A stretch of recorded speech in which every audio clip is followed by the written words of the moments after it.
Good evening, everybody. I'm Namrata Randheri from IPNet. It is a pleasure to welcome you all to today's webinar on admission stage pitfalls under IBC 2016. We honor to have with us Advocate C.S. Kiran Sharma-ji, Principal Associate in the Corporate Dispute Resolution Team of Argus Partners, and Mr. Raj Singhania, who's a CA and insolvency professional.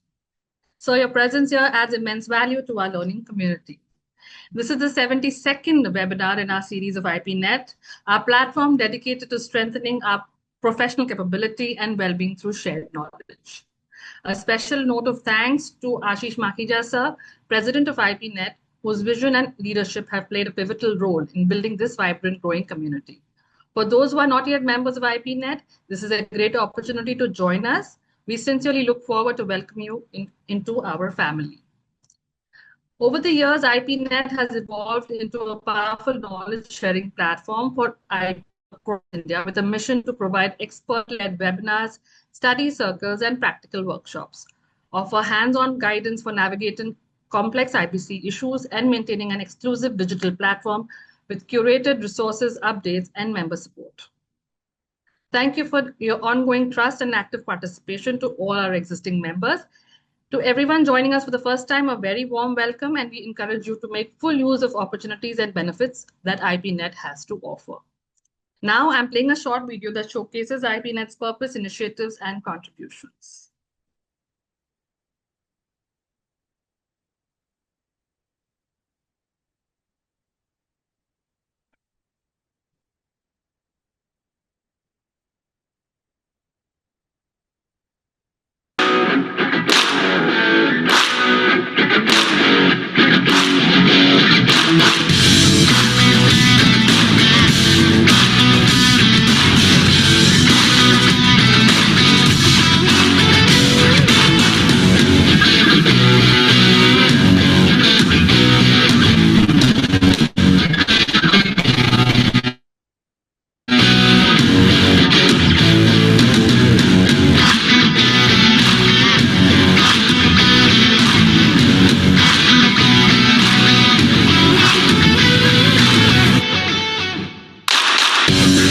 IPNet, India's professional network for insolvency excellence. Because every insolvency professional deserves a voice, a community, and a platform to grow. Building a united, progressive community of insolvency professionals, driving excellence across India. Every week, every topic, every insight, together. Led regionally, united nationally, ensuring every voice is heard. Together, we shape the future of the insolvency profession. Your personalized space for learning, networking, and growth, free for every member. Be part of the mission. Be part of the revolution. Be part of IPNet.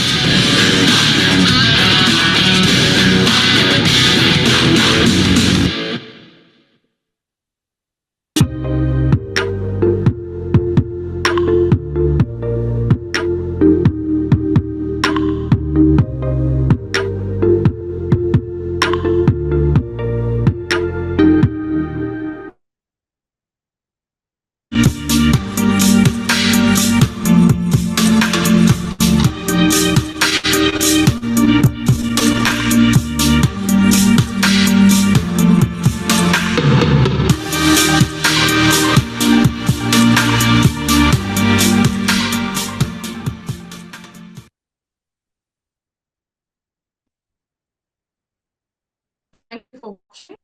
Now, I take the opportunity to introduce our speaker, Ms. Kiran Sharma. Ms. Kiran Sharma is a commerce graduate from St. Xavier's College, Calcutta, and a member of the Institute of Company Secretaries of India. Additionally, she has completed her LLB from Calcutta. She has an experience of more than 8 years in the diverse field of advisory and consultancy in corporate bankruptcy and commercial laws. She is currently engaged as a principal associate in the corporate dispute resolution team of Argus Partners, corporate lawyers, focused in areas of insolvency and bankruptcy code 2016 and other allied corporate practice areas. Before joining Argus Partners, she was working with Mr. Suman Batra and Mamta Binani and Associates as a corporate law advisor. She has been focused in rendering end-to-end services under the IBC, corporate structuring, and commercial and corporate litigation services, and regularly appears before various benches of NCLT, NCLAT, and High Courts. Ladies and gentlemen, it is my honor to invite Advocate CS Kiran Sharma to address us on the theme Admission Stage Pitfalls under IBC 2016. I also welcome Ms. Tina Saraswat, CA and an IP, to moderate the session. Over to you. Kiran ma'am, you're on mute. Oh, yeah. Oh, I thought over to you means over to Tina, ma'am. But thank you so much for such a wonderful info.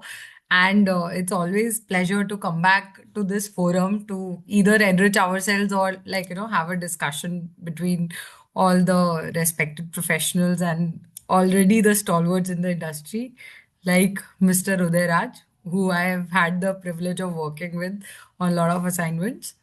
Very well, and nice to see you today. Same here, sir. My pleasure. Yeah. So, wherever you ready, I can start with my discussion. I'll start. Yes, Okay. yes, ma'am. The So, forum is all I yours. have just prepared a very short presentation just to at least have something on the board and people can relate to what is there. And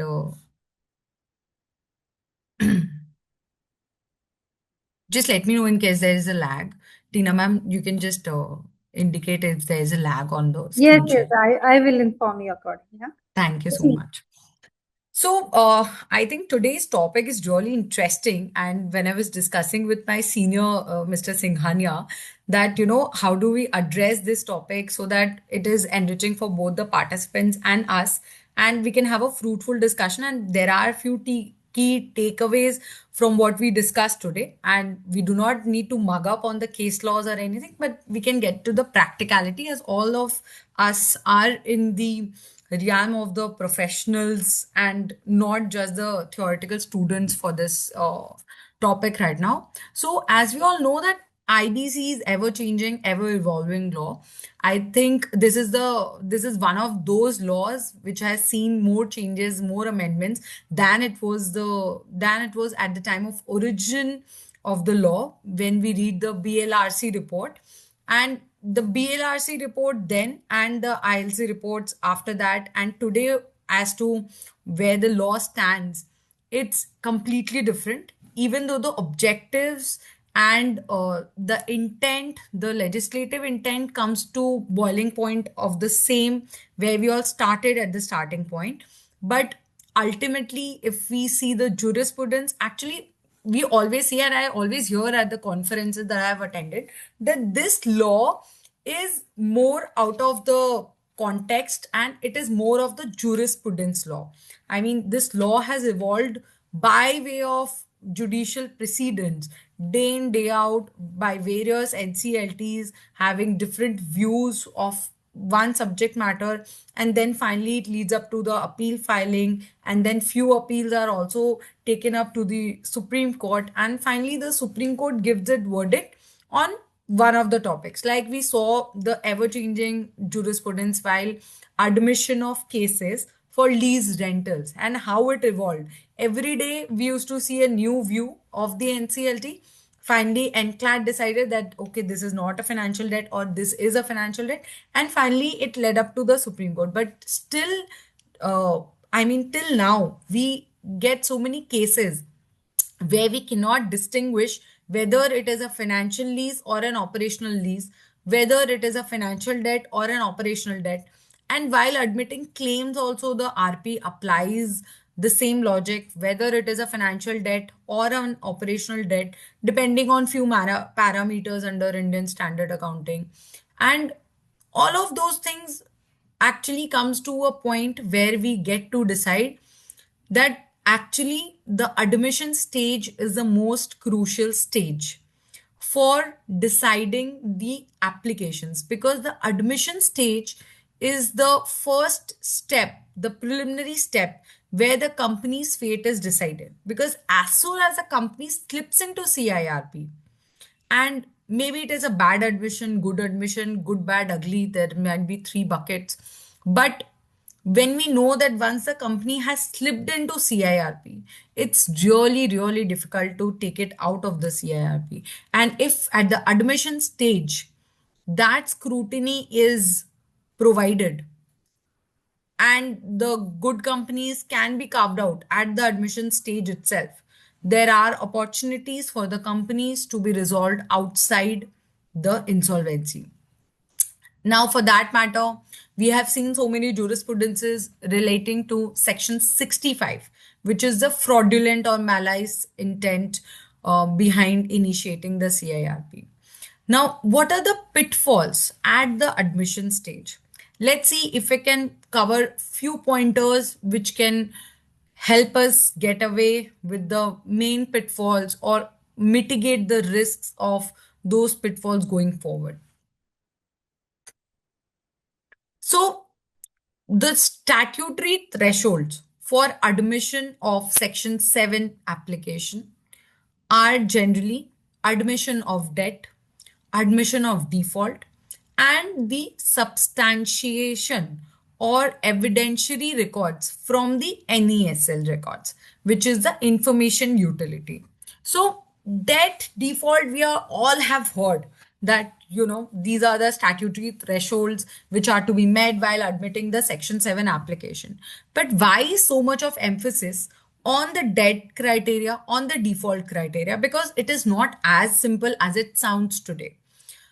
By way of various judicial precedents, we have seen that the debenture holders could not have filed the Section 7 application directly. The trustee only could have filed, or before the notification in 2020, the trustee could not have filed the Section 7 petition. Till now, the maintainability of Section 7 petition by the trustees challenged. So, how do we overcome it? So, the definition is very simple. Anything which is due and payable is debt. Debt is very clear. I am a very simple definition. I am due and I am payable. Now, this part is still easy to substantiate before the court. When we say I had lent this money and I have not received it back, therefore this is debt, due and payable. Then comes the consideration of time value of money. That even if you would have, okay, say for example, I have lent 5,000 rupees, 1 crore rupees to a company, and it had promised me that, okay, I will keep sending you the business and you can keep on deducting the money on an annual factoring basis. So we see that, okay, 1 crore was lent. So it is the debt, financial debt is there. What is the time value of money? That, okay, I will keep generating the business and this is kind of a money that I have paid, for which I will keep on receiving some sums in return. And then at the end of the contract, maybe 5 or 10 year, I get to receive the money back, the principal sum. Now the debt is proved. How do I prove default? Is it a contractual breach if they do not give me the business? Will this come under the ambit of Section 7? All of those things, all of these statutory thresholds are always relating back to the contracts subsisting between the parties. Now, debt, okay, debt is defined. Money which is disbursed against the time value for money which is disbursed, and there is a consideration which is for the time value in exchange and return. However, the operational debt is distinct from the financial debt, because we know that there are so many jurisprudence which says that operational debt is the day-to-day business, financial debt is the long-term aspect of it. What is the default criteria as per the statute? The default criteria as per the statute is 1 crore threshold, and 1 crore should be the principal 1 crore in default. Now, why do I lay emphasis on the principal 1 crore is something that I'll cover in my later part of the discussion. So, debt is there, default is there, and then comes the important NESL record. even though the information utility was established for achieving a common records room for assessing whether the default actually exists or it is just on the paper and not on the record. However, there was a Supreme Court judgment which led to the final finding that NESL record is not mandatory. But there are few NCLT benches till now who do not even mark your application defect free when NESL record is not there. Now, one such is Ahmedabad jurisdiction, where if you do not submit, even in the case of operational creditor, if in case you do not submit the NESL record, your application is not even marked defect free. So NESL record is mandatory despite there being a jurisprudence on this regard.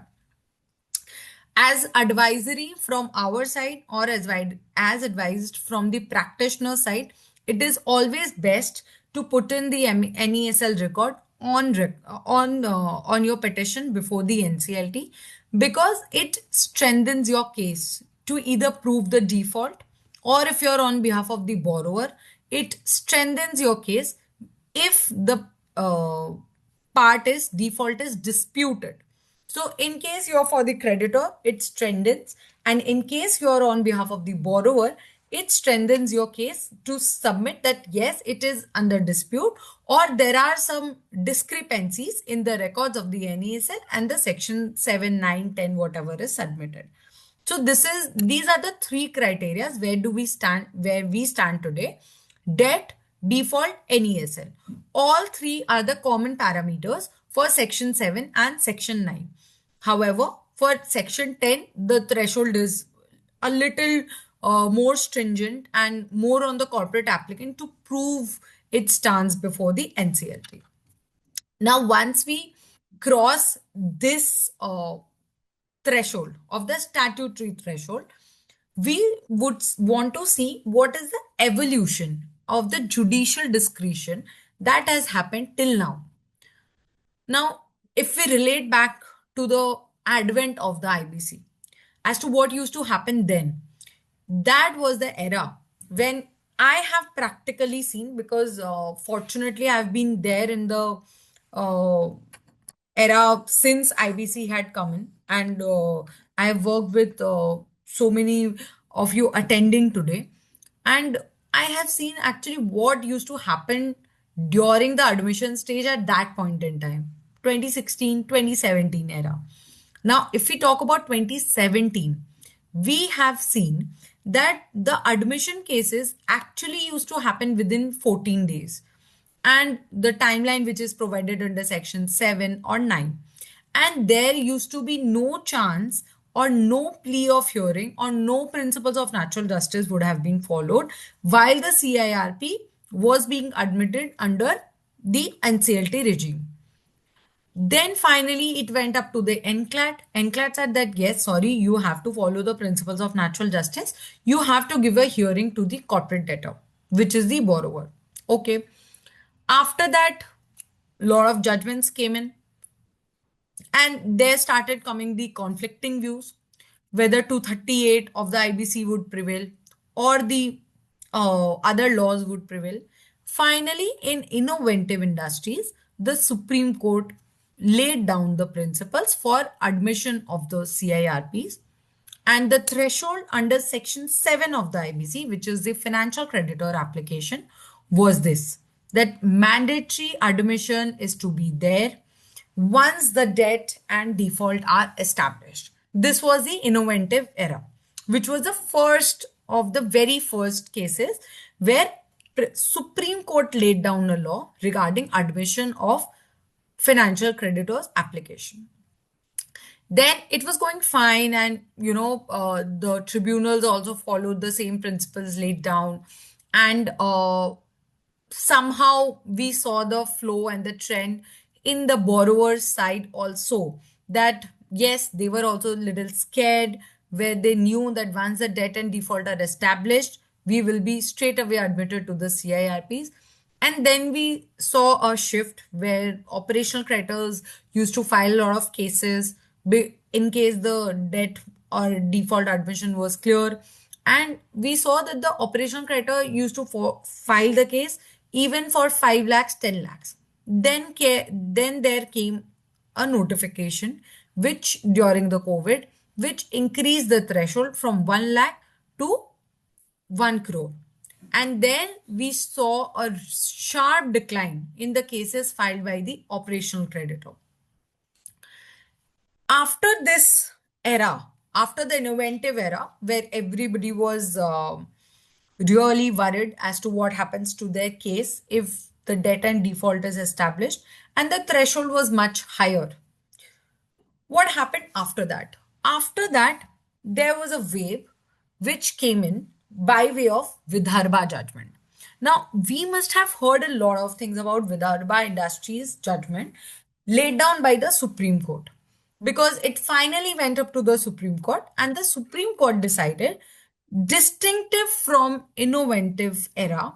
I mean, innovative was at one time, as at one point in time, innovative was a Bible under the IBC history for deciding or admitting or rejecting the admission cases under Section 7. However, there was a sharp decline which took place when Vidarbha came in.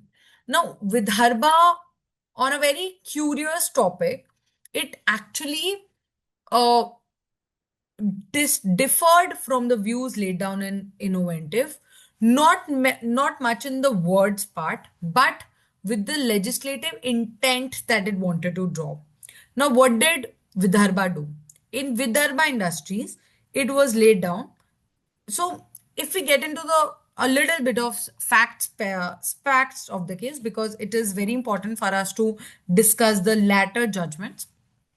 If we consider Vidarbha on facts, what happened in Vidarbha? Vidarbha was a case where even though the default was for around 1,000 crores hypothetically, but Vidarbha Industries, the corporate debtor itself, had awards of say around valuing of rupees 3,000 crore. Now the court saw that on equity, if I wanted to send Vidarbha to CIRP, what would practically happen? The IRP would control, the IRP would take over, and the IRP would execute these awards and pay back the money to the creditors. Supreme Court did one on equity point and said that, okay, since you have much more receivable than what would you have to have as payable, you should not be put under the rigors of IBC and you should be resolved outside IBC. All right, this was the Vidarbha verdict. After Vidarbha came in, there was a lot of chaos in the admission part of the IBC, even though it was a Section 7 application. Then there came Suresh Reddy judgment, which distinguished Vidarbha and reaffirmed innovative principle, saying that Vidarbha is a very, it is not a rule of law. It is an exceptional case which happened. However, in case there is a debt, there is a default, the innovative principle still holds good and still would apply. But we saw a lot of borrowers applying the same logic of Vidarbha and trying to defend their case that yes, the principles of Vidarbha would apply. But it was clearly laid down as Suresh Reddy and a very recent judgment of Edelweiss ARC. I'm forgetting the name now, but this asset reconstruction company judgment, which is, which is Elegna Cooperative Housing and Commercial Edelweiss ARC judgment, which is a very recent 2026 judgment in which again Supreme Court has reaffirmed the innovative law and said that Vidarbha was good. Vidarbha was an exception. Vidarbha is not the rule of law. Vidarbha is only specific to the case or to the facts of the case that was there. It is not the rule of law which has to be followed. Suresh Reddy came and said that I still hold innovative a good law and Vidarbha cannot be applied in all the cases. And this is how it evolved till now. This is what it is, what stands today after 10 years of the code. And we have seen the shifts real time in the NCLT itself. Because when Vidarbha was there and Suresh Reddy had not come in, we would see the NCLT getting into too many questions that would be posed on the corporate debtor itself, and the corporate debtor would be asked or required to say that, are you viable, are you capable of restructuring on your own, or you want financial creditors to step in and have control of the corporate debtor. These discussions at least used to happen during the court. But after Suresh Reddy and after the reaffirmation of innovative in play, there is still a whisper only on the debt and default existence, and Vidarbha is not applied as a rule of law. We have already read the impact and what happened with the Vidarbha Industries judgment.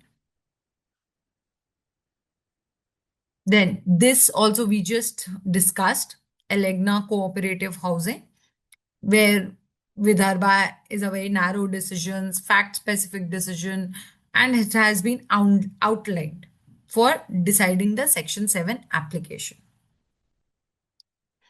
Now, what happens on the difference of opinion or conflict of judgments by the NCLT itself on various question of law, question of fact? Like, I have taken three specific benches just to distinguish. Generally, common rejection, why it happens, why the rejections are more than the admission, or where the NCLTs want to differ with the view. So, NCLT principal bench, they have a lot of real estate cases, as we all are aware. They are quite speculative and they do the investor test in deciding the real estate applications. Whether investor is a bona fide investor, whether home buyers are genuinely suffering, because we have seen a lot of cases at the admission stage itself where home buyers are, even though filing the applications, but are not prejudiced because of non-construction. They are generally prejudiced because they want to have some RERA materials. They want to have some RERA reliefs under the IBC. Again, if we relate back to the main intent of the IBC, it is to restructure the entire corporate debtor in a timely basis.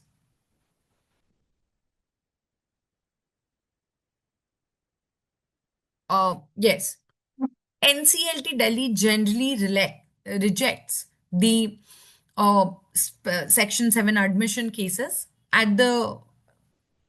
in case of real estates, if we see, lacking homebuyer locus at pre-admission stage. So, in one of the cases we were handling personally, we saw that corporate debtor was into admission. Corporate debtor had several projects, but our lender had one project-specific lending. Now, at the CIRP admission stage, there is no provision till now under the code that would allow the admission on a parcel-wise basis. Even though the resolution can happen on the parcel-wise basis, but there is no provision under the CIRP till now, under the IBC till now, where we can focus on the parcel-wise admission. There was a judgment of Mansi Brar from the Supreme Court very late in the last year, where Supreme Court laid down the law and said that why won't the NCLT consider project-wise admission of the CIRP? Now again, real estate insolvency has evolved a lot more than how it was started, including the home buyers to be put in under the definition of being under financial debt. But as of it stands today, there is no single provision which allows the companies to admit the CIRP on a parcel wise basis or a project wise basis. However, there is a Supreme Court judgment which enables the NCLT now, if at least that principle can be followed. So, in our case, what happened? The corporate debtor was the debt default, everything got established, and the parcel and the entire corporate debtor was put under CIRP. As commonly seen, we see that NCLAT, if they see that there is something in the corporate debtor which can be revived outside the IBC, what does the NCLAT do? NCLAT sets aside the admission order in real estate cases, at least we have seen, sets aside the real estate CIRP admission order and initiate project-wise CIRP. A lot of cases it has happened and it has been upheld by the Supreme Court also. So what it does is it admits project-wise CIRP. In our case, what happened? The petitioning creditor and the corporate debtor had settled between themselves. It remanded back the matter to the NCLT and it allowed home buyers to intervene at the pre-admission stage. However, as we see the jurisprudence has followed till now, I'm so sorry, NCLT Delhi bench do not allow the intervention at the admission stage itself. The intervention can come in after the CIRP is admitted because then the proceedings are in rem. But till the time the proceedings have not been admitted by the NCLT, the intervening stage period is not very encouraged for the creditors to come in and file intervention if they are not the petitioning creditor. So this is one of the common rejection ground which has been followed by the NCLT Delhi bench. NCLT Bombay, I have not seen so much of jurisprudence surrounding this sphere. Then, but NCLT Mumbai generally focuses on the stamping issues and summary evidence. So NCLT Bombay, we have seen thoroughly, they do not get into the evidence part of the NCLT deciding applications. Why? Because NCLT Mumbai has consistently held that the proceedings under IBC are summary in nature and it would not get into the nuances of evidences or any validity of the agreement. There's so many case laws on this issue. NCLT Calcutta, if we see, it gets into the group insolvency jurisdiction. NCLT Calcutta has decided on a lot of case laws, relying on the Videocon principles, etc., that group insolvency can be initiated at the admission stage itself. What is a common rejection ground? For the NCLT Delhi, we have discussed it is the lacking home buyers locus. NCLT Bombay rejects if the NESL certificate is not there in the section petition. Then NCLT Calcutta, I think the common rejection would be if a section 10 is filed and it is not filed with documentary evidences that it is actually for the genuine purpose why the section 10 has been initiated, it will not admit the section 10 admission. So what is a practice nuance? Actually, this is not a right term to be used, but the right term would be if while admission, the section 65 is filed. NCLT Delhi, we have seen that it really takes the section 65 proceedings seriously and it decides section 65 before deciding on the main section 7 or 9 petition. Because NCLT Delhi has reaffirmed all the case laws which says that section 65 goes to the core. It is the heart of the argument of the IBC. Because if the objective of the IBC is tinkered, which is anything other than the fraudulent purposes, then it has to be skimmed through or it has to be seen through a very meticulous eye, and the decision is required to be made on that before the admission stages applications are decided. Now, if we talk about section 65, it is quite strictly followed in all across the jurisdictions. However, what is not strictly followed is if a section 65 has been filed, say for example, after 7 months of the company being into CIRP, at least I have not seen any cases where section 65 is decided before that. And we will always have to make sure that, section 65 is decided. Maybe if the circumstances so warrant, then we would endeavor to have it decided before the admission stage, because after the admission stage the entire clock starts ticking, and if it is decided at a later stage that the CIRP was admitted for a fraudulent or a malice purpose, then the entire time value which goes on for 7 months is struck down for no reason. So therefore it is encouraged and it is always the endeavor of the NCLTs all across to decide section 65 petition, which is the fraudulent intent petition, before the section admission 7 admission is decided. Then CIRP preference over 230 arrangement, NCLT Kolkata has taken a view.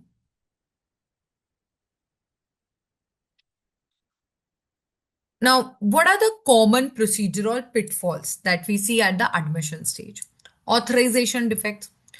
This law is also quite settled after that Palogic's judgment, that a power of attorney is a valid document, but that document has to authorize the signatory under IBC, because IBC is a special statute. It is not a recovery proceeding. So generally what used to happen is the banks used to give a very generic or general authorization to its officers to initiate the recovery proceedings. However, we saw that by way of jurisprudence that IBC has been distinct and differed from being a recovery law, and it is more of a restructuring law. Therefore, if there is a specific board resolution for initiating CIRP, that is treated as valid, and the generic specific board resolution is discouraged, for which the petitions are also rejected.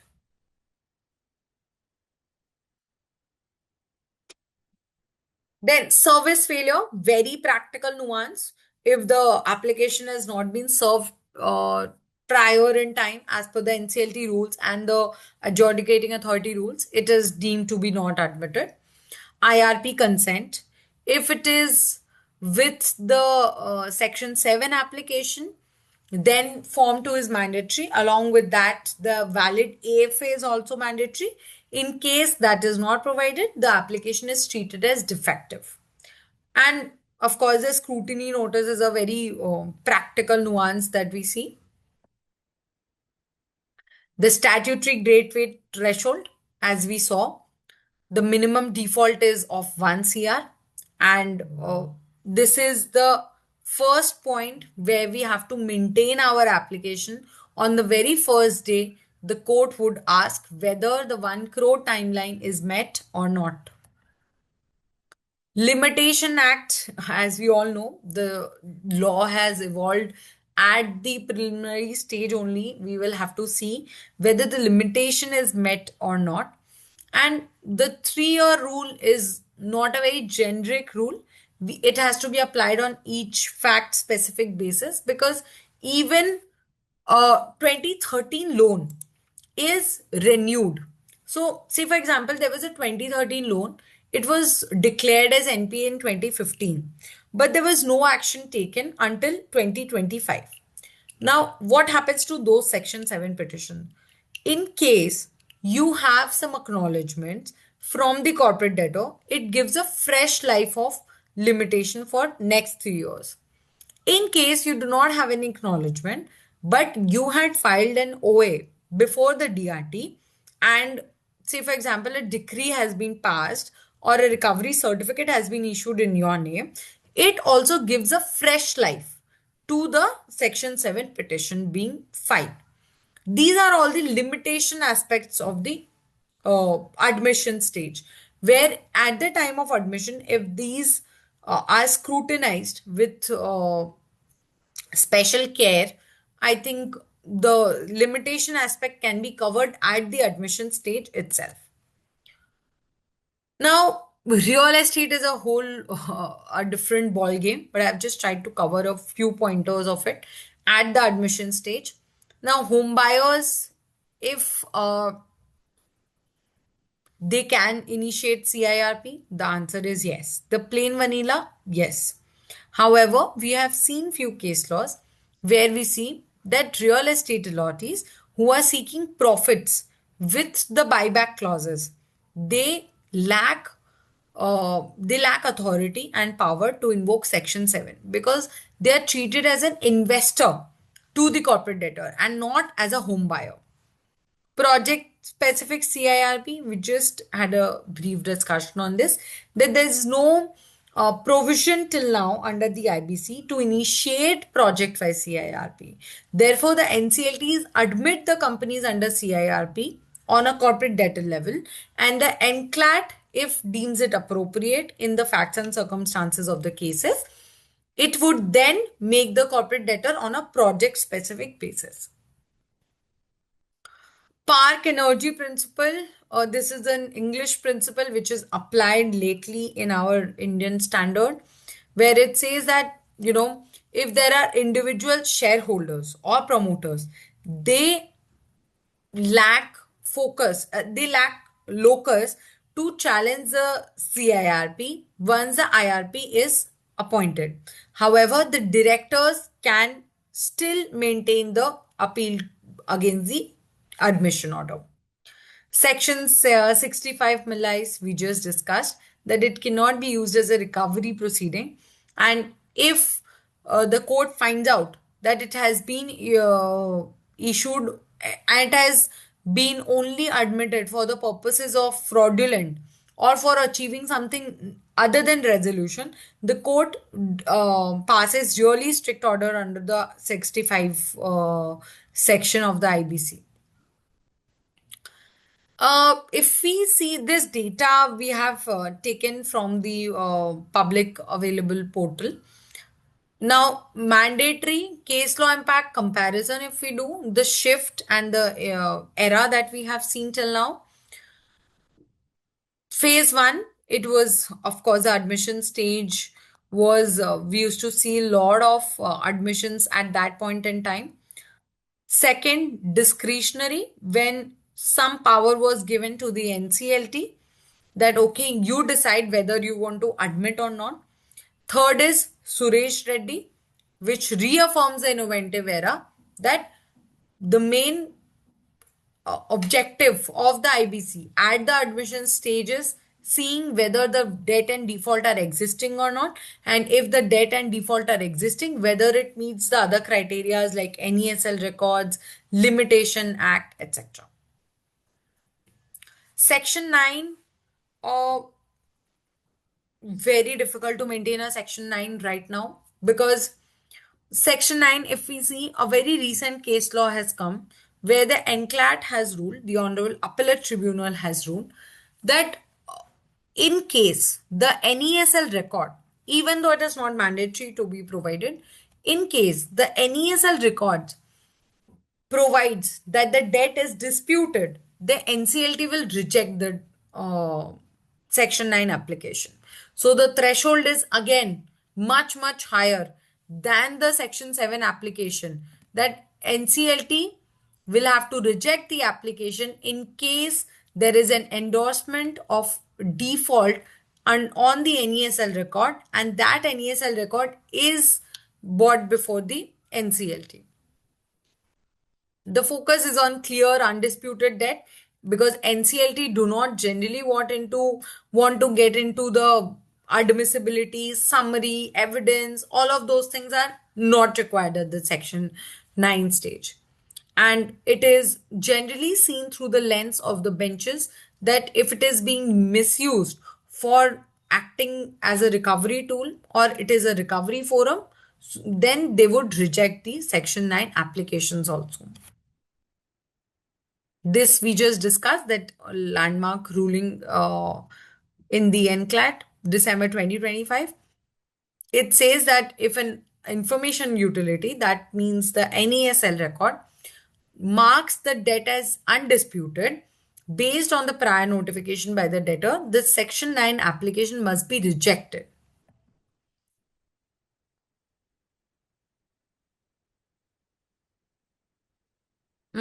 These are few case laws. I don't know how much time do we have right now, but I think we will just try to wrap it up in not much of a time, and then we'll take the question and answer session at the end. But I'll try to wrap up my discussion what we have had till now. So as we see the jurisprudence what has been evolved till now, first of all, the threshold is much higher for admitting the cases.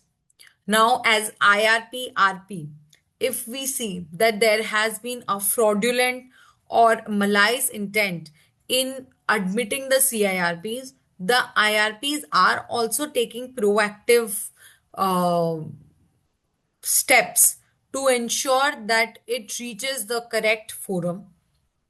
And Section 65 admissions are decided before the Section 7 admissions are decided. And if at the admission stage all these points are scrutinized with well-known eyes and skimmed through, it would save a viable corporate debtor from slipping into CIRP. And of course, the time is of the essence, then the time can be valued for all the creditors and the debtor itself. And for Section 7, of course, with the shift of Suresh Reddy, Vidarbha, Innovative, we have again come back to the square one where we all started, that once the debt and default are there, Section 7 must be admitted, and there is very narrow escape which is existing with the NCLT. NCLT is not vested with much more power. Then one more point I would like to touch upon, then I would just wrap up of a food for thought, which comes in or emanates from the amendment bill, which has just now come in, and it is still in talks, which is the 14-day timeline. How much can we practically follow the 14-day timeline? Can NCLTs give, there was a recent article which we saw that if NCLT today decides that it needs to dispose of all the cases, a 10-year timeline would be taken. Like, and when we see those data, those analytics which have been done on real-time basis, and if an article says that, if NCLT takes all the cases for disposal with this current strength that it has today, it will take 10 years of minimum of time with the data analytics, whatever they have put in. I'm not very sure of the sources of what they had quoted, but 10 years timeline has been provided for the disposal of cases. And at one end, we are looking at a 14-day period for admission, where we also need to abide by the timelines of principles of natural justice. We need to give patient hearing to the corporate debtor. We need to give patient hearing to the creditors who are like really in pain for because of the default of the debtor.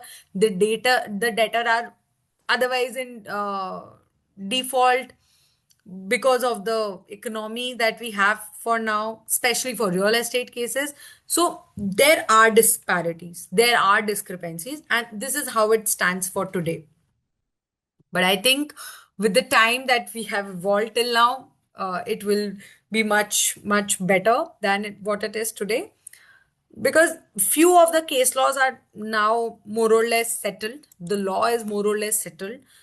Again, each test has to be applied on its own merits. So we see a lot of many hearings, which is really good for us as professionals.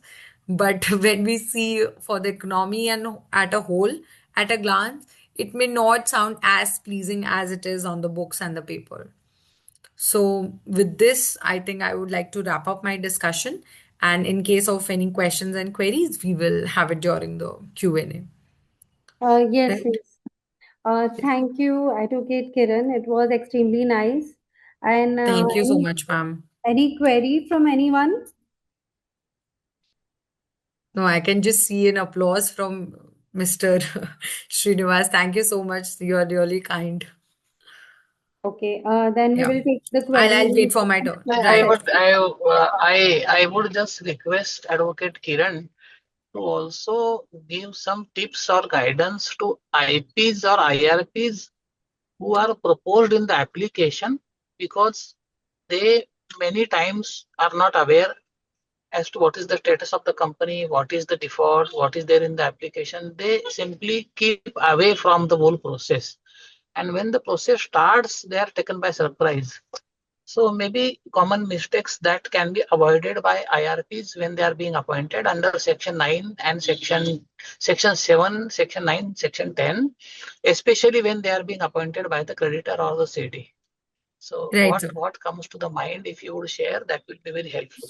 Sure, sir. So, sir, I mean, practically, I don't know how much it will be implemented, but what we have started for now is like if we are appearing for the creditors and we are taking consent from the IRP, we make sure that we send a draft form 1 or form 5. Generally, in cases of operational creditors, we do not propose IRPs. But in case of section 10 and section 7, what we practically we have started couple of years ago only looking at the difficulties that we send the form 1 or form 5, 6 if it is in case of section 10, we send a draft form to the proposed IRP so that the proposed IRP at least has a bird eye view of the debt default that it is getting into. And in fact, I remember updating the status of the cases also because it generally, I mean, on an average, it takes 7-8 months or 7-8 months to 1 year for the admission of cases. And Mr. Singhania would agree to that, that he is generally kept in the dark as to, okay, ma'am, admission hua hai ki nahi hua hai? So that is the common question that we get from the RP. So I think if the IRP is well informed in advance that, see, this is the form 1, this is the draft form which we propose to file, you kindly give your consent for this. And while the draft format is shared and the IRP has some views that will aid in expediting the resolution process, because that is not possible to keep a lot of check on the admission process, because what I feel is that the petitioning creditor might not be such an important creditor once the CIRP is admitted. So, say for example, Bank of India has filed a Section 7, but the main creditor, the principal creditor is IDBI Bank. So, even if the IRP at the threshold stage has idea of the Bank of India portfolio, it may not have the equipped knowledge when it comes to the IDBI portfolio, or when the IDBI or when IDBI Bank becomes a principal creditor, or the what do we call is I think principal lender who holds the COC. But I think for the IPs, the pro tip at the admission stage would be to always ask for the draft form that is going to be filed before the NCLT, or maybe seeking a copy of the application once it is filed before the NCLT, to have the bird eye view of the corporate debtor on a large basis, because the documents will also be there in the Section 7 application. And practically, we have seen that before you give your consent, you at least should have the bird eye view. This is what something that we have seen. Thank you, Kiran. Udaraj, Yes, I sir. have got Ganesh. I have got a checklist for IPs which need to be seen and done before taking up any assignment. So I'll share that also during my presentation. Yes. I Thank think you, he's sir. going to Thank you, cover sir. it more Thank you. deeply. That will He's be covered quite it more helpful for deeply. each member who is here. Thank you, sir. Sure, sir. Thank you Thank you, so sir. much. So And now Mr. I Sir, and Sir would add to it because I am just from the admission part, whatever I have to say. But I think Mr. Singhania would have more pro tips and tricks for the IPs so that they can sail through the process. one question is there for you, Yes, Ms. yes. Vandana Tiwari. Can you please ask the question? No, I think Mr. Srinivas has asked one question. Is IRP punishable if later 65 petition is proved, ma'am, since he has to have knowledge when he was given consent as IRP? No, sir. Actually, I don't think that Section 65 can be stretched to IRP unless it is done in connivance, and that connivance can be proved. But apart from that, I don't see any reason why IRP should be dragged into CIRP, Section 65 ambit. Thank you, Advocate Kiran. Now, one more question from Ms. Vandana. Vandana, Yes, ma'am, yes. can I ask the question, please? Yes. Good evening, everyone.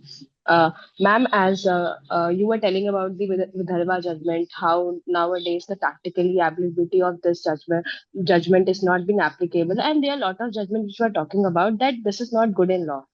So right now, for example, in NCLT rule while deciding Section 7 application is very limited when we see just once a debt and default is proved, then what about we talking about that if we are moving towards the digital insolvency rather than a judicial adjudication of the application, whether it's a 7, 9, or 10? Because currently we have a very strict jacket formula that if debt and default is established, then they have to admit it.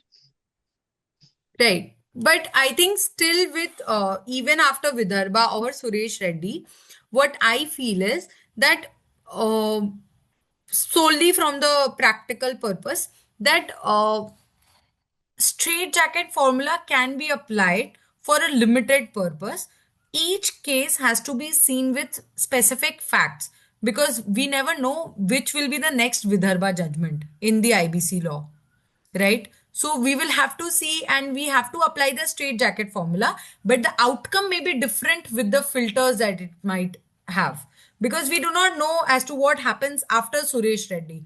There might be a case, like for instance, there might be a case where the default is there for say around 300 crore, but the defaulting party is not the corporate debtor, but it is because of some garnishee order that it has because of some third party rights. So those will have to be tested on case specific basis. I don't think straight jacket formula still works, but at least the minimum threshold of straight jacket formula can be applied on each case, that whether debt and default are there, okay, but the others exceptional circumstances will always be there for deciding the threshold of admission.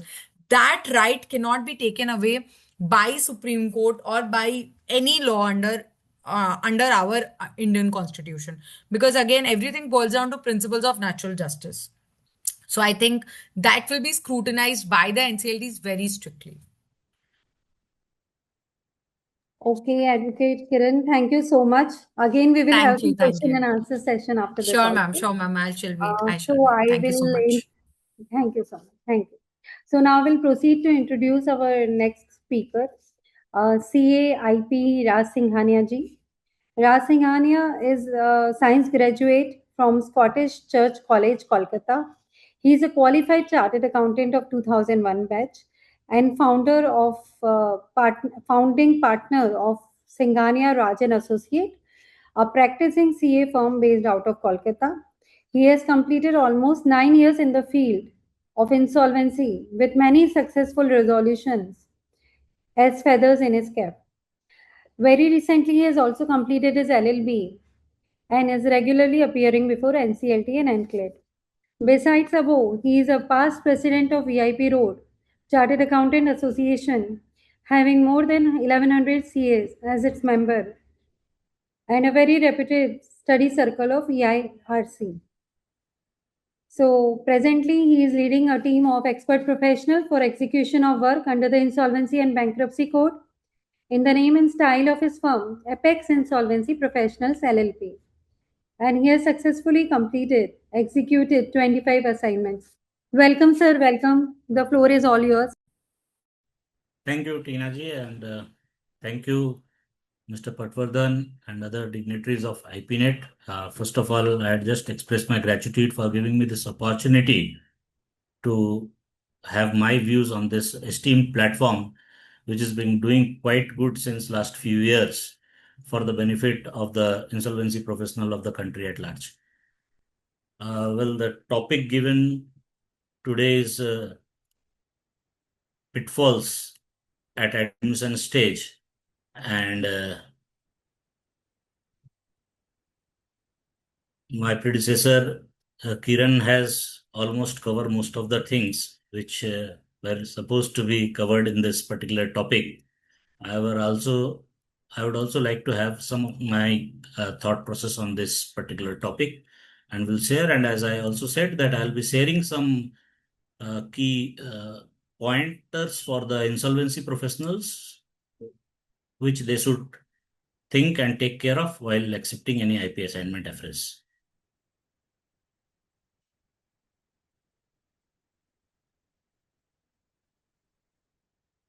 So, is this visible now, my PPT? Yes, sir. Okay. So basically, as we understand that this IBC, when was enacted, was having a purpose that this will shorten the time required for insolvency and resolutions of various kind of debts, whether it was corporate or non-corporate. Lot of other acts which were quite old and did not have sufficient teeth, which could lead to an early resolutions, were being repealed, and thereafter this act was being incorporated. As Kiran said, that we have read the BLRC thoroughly and then came into this profession, because BLRC was a report in which the objective and the reason behind introducing this particular code was quite easily mentioned. But anyway, lot of water has been flown in this last 8-9 years, and we have seen quite number of jurisprudence which has led to the present situation. And still the main thing, which is the initiation of CIRP, is at doldrums. There have been a lot of dispute, lot of issues, even at the very admission stage, leave alone the entire resolution process. Well, so if we start, we see that how CIRP process, basically we have been dealing only with corporate insolvency. So CIRP, how it can be initiated: Section 7 by financial creditors, Section 9 by operational creditors, Section 10 by corporate debtor themselves or any of the majority of the shareholders. Common procedural pitfalls, latest Supreme Court and NCLAT rulings, and IBC Amendment Bill key changes. So financial creditors, how they can apply and when they can apply. First is there must be an existence of financial debt, time value of money, which is quietly referred in Section 5, subclause 8 of the code. It is a very exhaustive definition, and almost everything and anything can fall within this ambit. But still there are some precautions which need to be taken while determining whether a debt is a financial debt or not. Default of 1 crore or more, this is the threshold limit which has been increased from earlier 1 lakh rupees. Now it is 1 crore, and this is a mandatory criteria. Complete application in Form 1 with all documents. Financial contract and IU record if available. Basically, we do have only an ESL record as of now. Section 7 applicants are mandatorily required to give the details of their debt with the IUs, and a certificate from IUs shall be attached with the application. Financial statement of the corporate debtor for 2 years, whatever last 2 years available, should be enclosed along with the application. Details and consent of proposed IRP. The IRP need to be proposed by the Section 7 applicants, and their consent is also required to be attached along with the form. With consent, now the valid AFA form is also required to be attached. Further, it has to be ensured that there is no disciplinary proceedings against the IRP. So these are the mandatory requirements for filing of an application under Section 7. As Kiranji has already discussed the jurisprudence over the admission part, Vidarbha was an exception. In 2022, there are four stages, as he said. First era was the innovative era. Thereafter, Vidarbha era for a short period from 22 to 23. Then M. Suresh Reddy, and which was now been substantiated by Takshashila judgment, Edelweiss versus Takshila, which has now established that okay, admission is mandatory on proof of debt and default. No other things need to be seen by the NCLT level, and there is no discrepancy in case of with any of the NCLT so far as the debt and default if are established. So this is very important. With regard to limitation, there is a judgment of ILFS Finances versus Adhunik Meghalaya 2025 and Supreme Court judgment where it is said that if there is an acknowledgement in the balance sheet, it is a valid acknowledgement of debt and it enhances the Section 18 of the Limitation Act. With this, I'd also like to mention that in IBC Amendment Bill, the word may used in Section 7, based on which Vidarbha judgment was pronounced, has now been changed to shall, and accordingly, all these things will settle for once and all. Now, what are the common errors and risks while filing an Section 7 application? Incomplete application. It can be rejected under Section 7(5)(b) if there are limitations issues. So we have to see that the form itself is complete in all respect. The date of default, the amount of default, and other criteria which are required to be filled in the form are complete. If it is incomplete, there may be a defect issued by the NCLT registry which need to be again rectified within 7 days. If not, the application may be rejected at the very initial stage. Defective affidavit. Application deemed non-est must cure defect. The affidavit should be very much clear and the signatory who is signing the affidavit must have a clear authorization, and supporting documents with regard to such document authorization should be enclosed along with the application. An affidavit by an unauthorized person is considered to be a defective affidavit, and accordingly on that ground an application may be rejected. Below threshold limit, obviously if as it is said that if the debt is below a sum of ₹1 crore, it can be rejected. However, in case of financial creditor, this 1 crore is inclusive of interest. Suppose there is a book debt of a borrower in the books of the banks as on the date of default or NPA is around suppose 80 lakhs, and there has been a interest element of 21 lakhs. So both can be combined because that is a contractual arrangement, and based on that interest has to be added to the principal amount, and 1 crore 1 lakh if that threshold is exceeded, a case can be admitted under IBC. Time barred, this has to be seen very carefully. The benches always want that this particular criteria need to be established that the debt is not time barred. The corporate debtor tries to always prove that the case is time barred. The NPA was 5 years ago and there has been no proceedings, anything has not been taken, and blah, blah, blah. But with this judgment, what I have said of Adhunik Meghalaya, acknowledgement of debt in balance sheet is again a extension of time limit. So with this, the time barring aspects can be taken care of by the creditors. Very important aspect is Section 10A window. A lot of cases which have been fallen in between March 20 and February 2021 has been considered to be fallen under this 10A window. This was introduced at the COVID time, and any default occurring within this period, no insolvency proceedings can be started against such cases forever. So in many a times what happens is banks, while filing their application, if there is a suppose the NPA date is 31st March 2020. So the banks at the time of filing of application files date of default as March 2020, 31st March 2020, which falls within the period of this 10-year window, and accordingly the admissions get rejected. We need to be very careful. Date of default is actually not the date of NPA. if we see Banking Regulations Act, the date of default is normally 3 months prior to date of NPA. Because if the default continues for a period of 3 months consecutively, then only an account is declared as an NPA. So actually, in one of my cases where I was dealing, the actual date of default was 31st of December 2019, but the date of NPA was March 2020. In the application, the default date was put in as 31st March 2020, and the application was rejected on the ground of 10A. So 10A window has to be seen very carefully.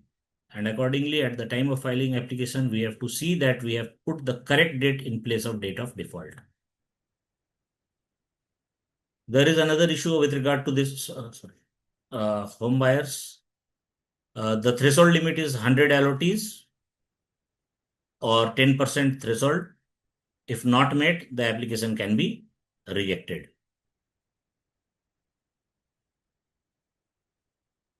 We now move on to Section 8 demand notice, which is a prerequisite for a Section 9 application. Form 3 or invoice demanding payment is a must, specifying operational debt amount. It should be delivered to the corporate debtor. 10-way window should be given for payment or raising of dispute. Proof of delivery of service of Section 8 notice is a must. Now, there is a very recent ruling of Supreme Court in the matter of Visa Coke versus Mesco Kalinga Steel, wherein it says that service on the key managerial person at the registered office of the corporate debtor is a valid notice. Mode of service is not prescribed, and any mode can be considered as a mode of service, whether it is by email at the registered email ID of the corporate debtor, which is found at the MCA website, or physically at the registered address of the corporate debtor. Additional documents can be filed until final order if some documents are missing, and it can be submitted as a way of supplementary affidavit before the final order. Those additional documents need to be taken by the benches, and accordingly, on the basis of such documents, admission can be done. If the procedural irregularity causing no prejudice should not defeat rights. If there are any kind of procedural irregularity, those should not be stand away in the admission of a genuine case. So that is the ruling of Supreme Court in the matter.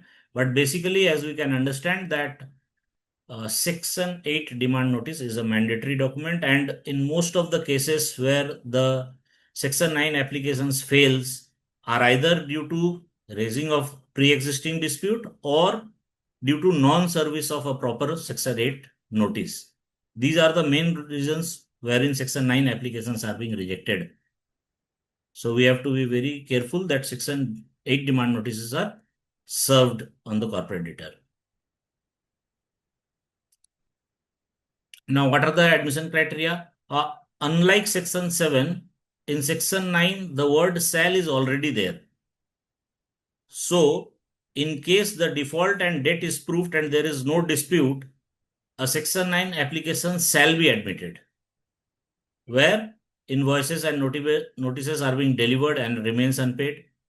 No notice of dispute received.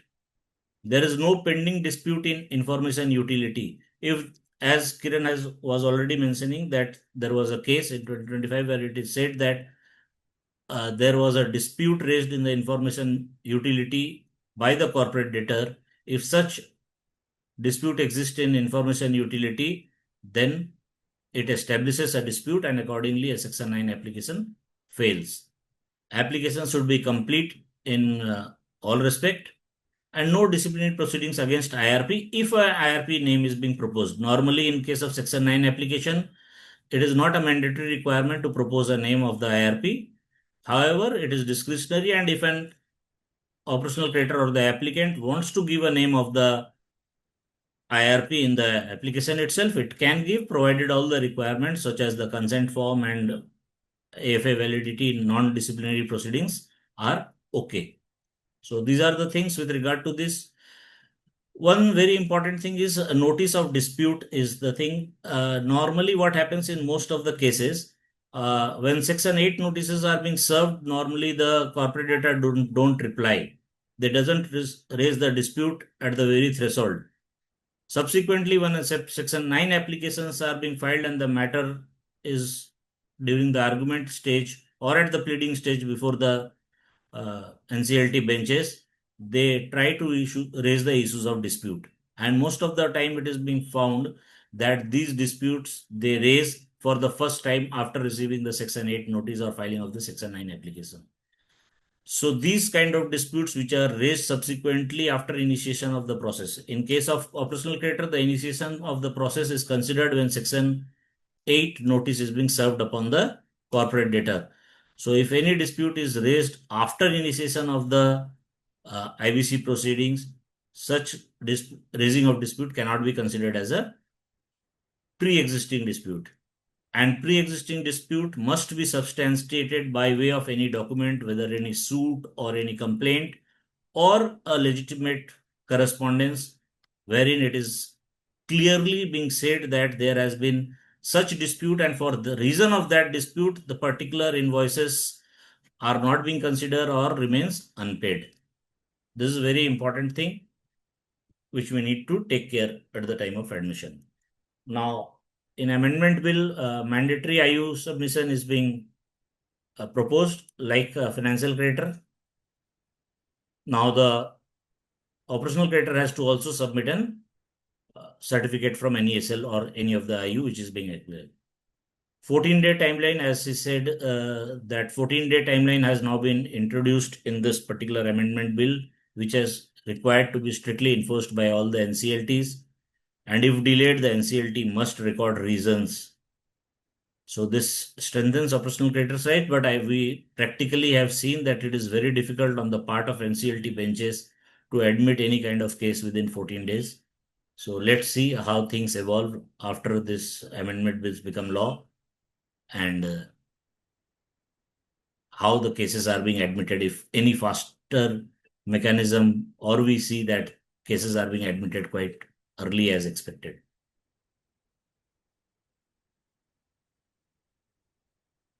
Common errors, fatal errors, which are there in Section 8 notices or Section 9 applications are sometimes Section 9 applications are filed directly without issuing of demand notice. So it will straightforward be rejected. Pre-existing dispute, ignoring evidence of prior dispute. If there are being an operational creditor is filing a given a notice and thereafter filing a Section 8 application, Section 9 application, but later on he finds that the corporate debtor has already issued him an email with regard to the supply of goods or services that those are defective, and on the ground of that either you take back your materials or we are not going to make payment. Such kind of disputes, if already are in record, that an applicant must take note of and care before filing of any application. Premature filing, obviously there is a 10-day window after service of Section 8 notice. Before expiry of that window, one should not file Section 9 application. Defective notice always come in if it is not in Form 3. If the forms in which the application or the Section 8 notice is being issued are not in proper format, then those are considered as defective notice. So Section 8 notice has to be in Form 3 and any other mode will not serve the purpose of service of a Section 8 notice. Inadequate proof of service, as I have already said, that proof of service is a very important feature wherein you have to prove that Section 8 notice has been served upon the corporate debtor.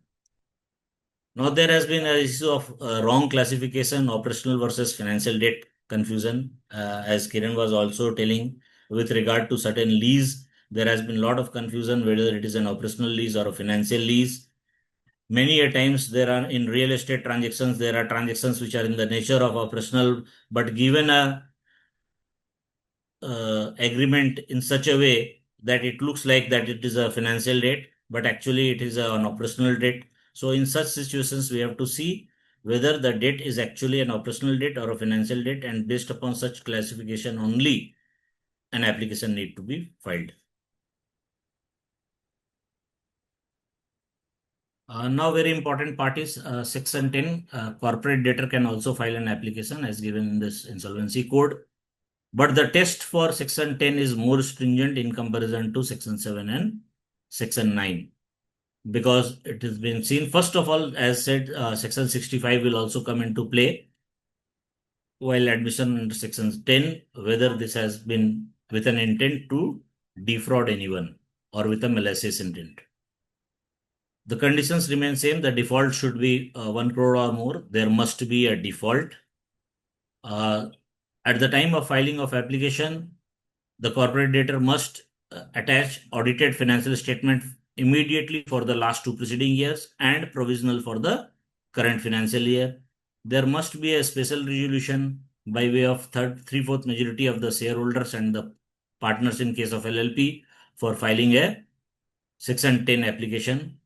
Proposed IRP details and consent as required in Section 7 has to be given, and there must be a proper authorization to file an application to any of the members of the board or any other person.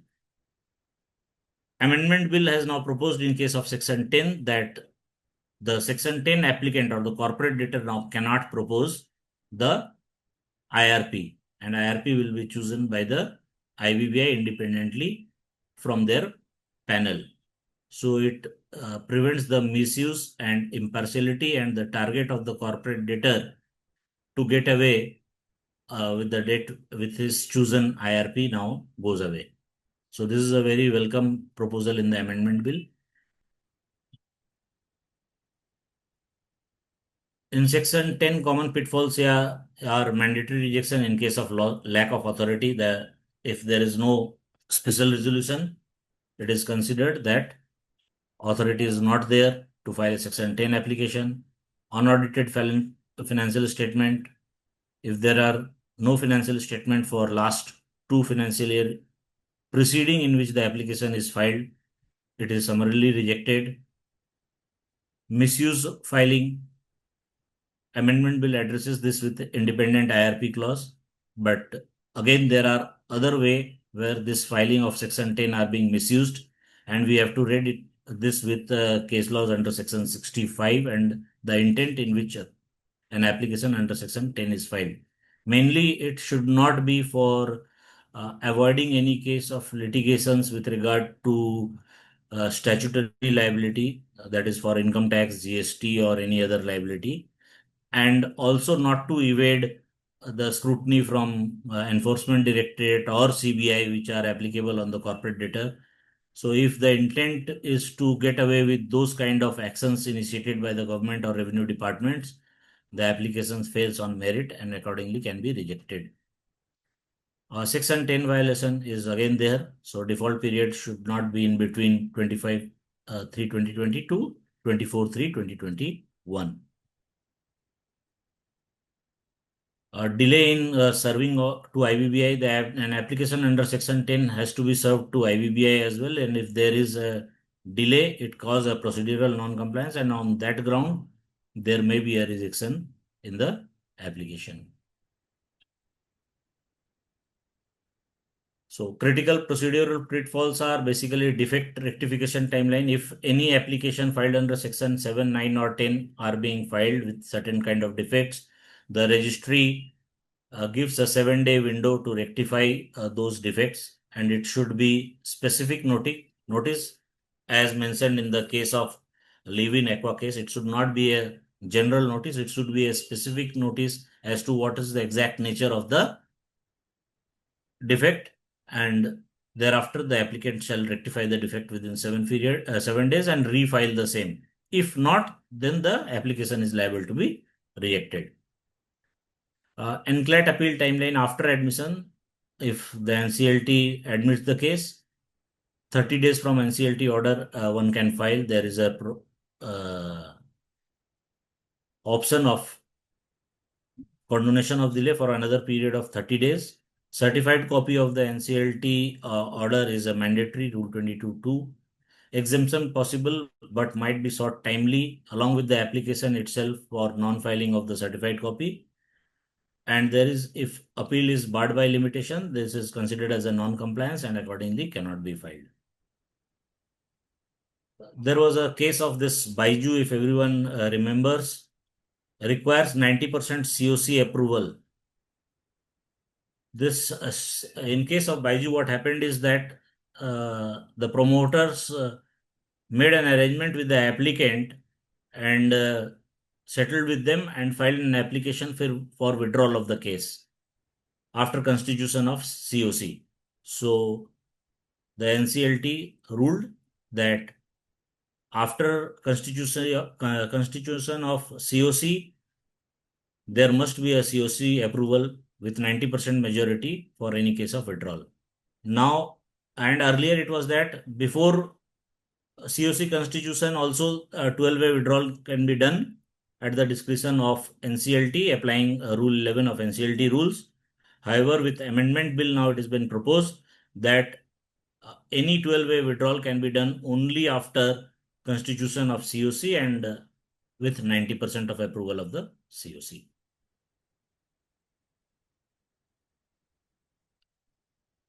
Key takeaways are basically documentation is very critical. It ensures all mandatory documents, proof of service, and compliant affidavits have to be there. Procedural compliance has to be seen that it are there in place. Section 8 notice mandatory, 10-day waiting window period after Section 8 notice and in between Section 9 application. Special resolutions in case of Section 10 applications. Timeline disciplines has to be maintained, 7-day defect cure if defect is being raised by the registry. 30 days appeal if appeal is being preferred before NCLAT with obviously 30 days condonation period, and monitor limitation periods closely. Jurisprudence now, as we have discussed a lot, Vidarbha has now become a narrow exception, and with Takshila, now it has been settled law that only debt and default will be sufficient to admit a case. Servicing of Section 8 notice on a KMP is a valid notice. Now, what this IBC amendment bill has been said with regard to these kind of admission cases, nullify Vidarbha, IU records are considered to be conclusive evidences. May has been now shifted with changed with the word shall, and accordingly, in case of debt and default, it shall admit the case. For Section 9 also, parity with financial creditors, now IU's submission becomes mandatory and a certificate from NESL or any other IU has to be enclosed along with the application. The CD loses IRP nomination right in case of Section 10 application by the corporate debtor. So, and IBBI can only recommend an independent IRP to prevent misuse. Section 12A, as I said, that withdrawal only after COC constitution cannot be withdrawn before COC constitution. 14-day timeline is strictly enforced. This was since very beginning, but could not be implemented as had been said by Supreme Court that these timelines are recommendatory and not mandatory. However, now the Act is very clear that this 14-day timelines is mandatory and strict. If not adhered to, the NCLT must record reason for the delays if not admitted within 14 days. So conclusion is admission stage is the gateway to CIRP. Small procedural lapses can result into rejection of applications, loss of legal rights, limitation issues, and accordingly, any applicant or even the IRPs who are proposed to be appointed in any particular CIRP process should stay vigilant, stay compliant, and stay updated. Thank you.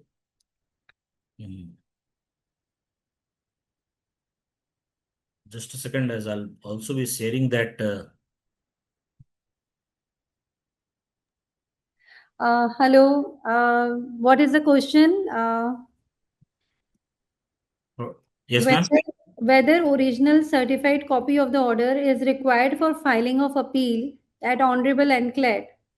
Yes, it is required, but you may file an application for not enclosing the certified copy at the very threshold stage because of the time delay and can be subsequently submitted when obtained from the NCLT. Yes, sir. Okay. I may add, sir, something here. Yes, sir. That if we apply for just for the benefit of everybody, if we apply for a certified copy, and if certified copy is delayed in getting it delivered to us, Hi, then Tanushree. that much, Actually, I'm in some then that much time, Can I then call that you? much time, Thanks. Bye. then that much time is excluded from the 30-day period. So that is first thing. Second thing is if the certified copy is sought within the next 15 days of extended period, then separate exclusion is not allowed. So then it will have to be filed within 45 days only. Yes. And that has to be remembered that, and most of the times NCLT asks for a certified copy, and why not to get a certified copy? It can be fatal in future. So better to get it rather than seek filing an application for exclusion. Definitely, And sir, definitely. certified free copy is not allowed, right? See, reason I No, no. mentioned the query as such is, see, before filing appeal, I think the 4 copies is required. And NCLT, any NCLT takes some time to upload the order and issuing the certified copies. Normally, it is given free of cost to the applicant, RP, and the parties. But the Honorable NCLT require at least 4 copy in original. So that will they take some time to get this. So that much Sir, additional free period is excluded. So that is a settled loss. and free copy is normally being sent by NCLT through registered post, which takes times. Normally, what I'll suggest is that in case you are preferring an appeal, immediately apply to NCLT to get a certified copy. And if there is requirement of 4 copies to be filed, you can obtain 4 copies by paying the fees required for obtaining such certified copies. Maximum 7 to 8 days they take for giving the certified copies. So you are having a sufficient window for that. If you start early applying for the certified copies, you will definitely obtain the same. That is Yeah. one thing, sir. And second thing is the date of communication of the order will be considered for the purpose of the time that is given to you for filing Yes, 30 appeal. days Say window. appeal That, is, yeah. yeah, but 30 days window will start counting from the date of uploading of the order on the website. Yes, sir. Yes, It sir. is not the date of the order, because there could be a difference of 1, 2, 3, 4 months also in some cases when the order is pronounced and when the order is copy is made available. So that additional exclusion also will be available. Okay. So, in case of any of the issues, we'll take up in the question answer session later on the part. Uh, as discussed, I'll now share this one presentation. Basically, this is my checklist which I have prepared for the purpose of insolvency professionals, which they should look before while accepting any assignment.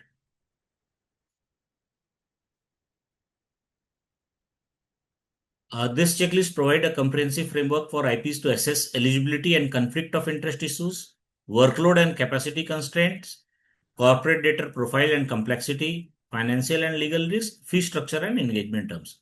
These are very important points which one insolvency professional must look into before accepting any kind of assignment or giving their consent. Now, regulatory compliance and eligibility, this is again a very straightforward thing. AFA validity, it should be there on the date of giving consent. If expiring soon, one should get the same renewed and give it to the applicant for updating in the application file by way of a supplementary affidavit or whatsoever the applicant wants to submit before the Honorable NCLT. Disciplinary proceedings. Normally nowadays, if there is any initiation of disciplinary proceedings, the AFA gets suspended. But even then, one should check that there should not be any so-cause notice pending from IBBI, or there is no disciplinary proceedings underway, or there is no suspension or penalty orders from IBBI or IPA. These are internal checks which an IP should do before giving consent. This again, conflict of interest. Conflict of interest can be with corporate debtor or can be with the applicant, whether it is a financial creditor or an operational creditor. So this need to be seen relationship with corporate debtor.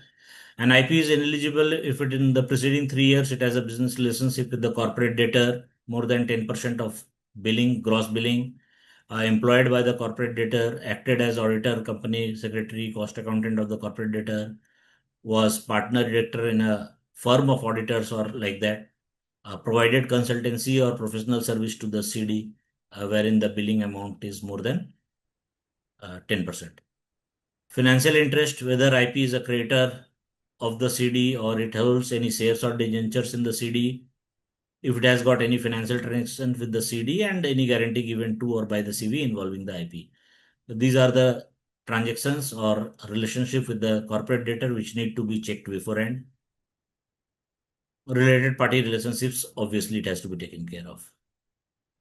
So, if anyone may not be having a direct relationship with the corporate debtor, but if any of his or her relative is having a relationship with the corporate debtor, one should avoid accepting such kind of assessment, because the independence is a very paramount thing. And at the end, when any disciplinary proceedings are being initiated by IBBI, they look whether the IP or the RP has acted independently or not.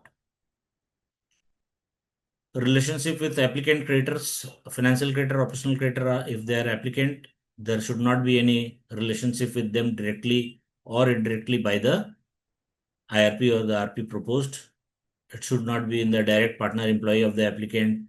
It should not have any financial interest and should not have received fees consultation from the applicant in last 3 years. The applicant should also, the IP should also have a due diligence with regard to see from the profile of the corporate debtor which is available at the MCA website, that who are the top financial creditors. Normally, what we do as a practice, whenever we are being proposed to be appointed in case of any of the corporate debtor, we download everything from the MCA websites. Not only the master data, but the charge forms, the other ROC forms, the change in directorships, which gives us a lot of information about the financial creditors of the corporate debtor as well as other issues in the corporate debtor, which will help you to analyze whether to accept this assignment or not. So that will help you in ascertaining whether you have rendered any services to any of the major creditor, no employment relationship with the creditor having more than 10% voting share. Because post CRP, there has been restriction that after completion of the CRP process, an IP cannot accept any kind of employment in any of the creditors who are having more than 10% of the voting share. With the IBBI Amendment 2021, IPE are also under now in the garb of these kind of scrutinies, which establishes conflicts in between. So we have to establish that in any of the IP in which I am partner, or IP if accepting an assignment, it has to be seen that none of its partner or component has any kind of conflict of interest as stated above. This is a very internal thing and it depends upon case to case basis upon the infrastructure the IP is having, workload and capacity assessment. It should also be done, and it can be done only if you go through the profile of the corporate debtor and see what kind of case this can be or how much of the resources you will be needing to execute this particular assignment, with regard to the size of the corporate debtor, with regard to the complexity of the assignment, with regard to the team which is required. So this is very important to know. If it is a going concern, then definitely you need a bigger team. And at any case, it is suggested that in case you have an assignment in total exceeding 10, then you should not accept any other assignment. I'll rather suggest that one IP should not, under any circumstances, accept more than 3 CIRP assignment concurrently, because it will be very difficult to handle 3. There are a lot of compliances required from IBBI and IPA, and there are a lot of expectation by NCLT and the COC, and accordingly, it will be very difficult to manage more than 3 assignments simultaneously. So that is just my opinion and recommendation, that one should not accept more than 3 assignments at the same go. Corporate debtors profile and complexity should also be very keenly observed and seen. The structure of the company, its industry sector and business model, listed or unlisted, number of operational location, branches, manufacturing unit, workforce size. This is very important because the biggest challenge in a running unit or where there are a huge number of workers are being faced through them. In most of the cases, which is labor intensive industry, the actual challenges during the CIRP or post CIRP are being faced through these workers. They are a very well established litigants nowadays, and you will find a plethora of applications filed by them against you for any kind of action, whether good for them or not, will be filed against you for no reasons or for all reasons. You should also be aware of the financial profile of the corporate debtor, approximately turnover, debt quantum, number of creditors, financial and operational.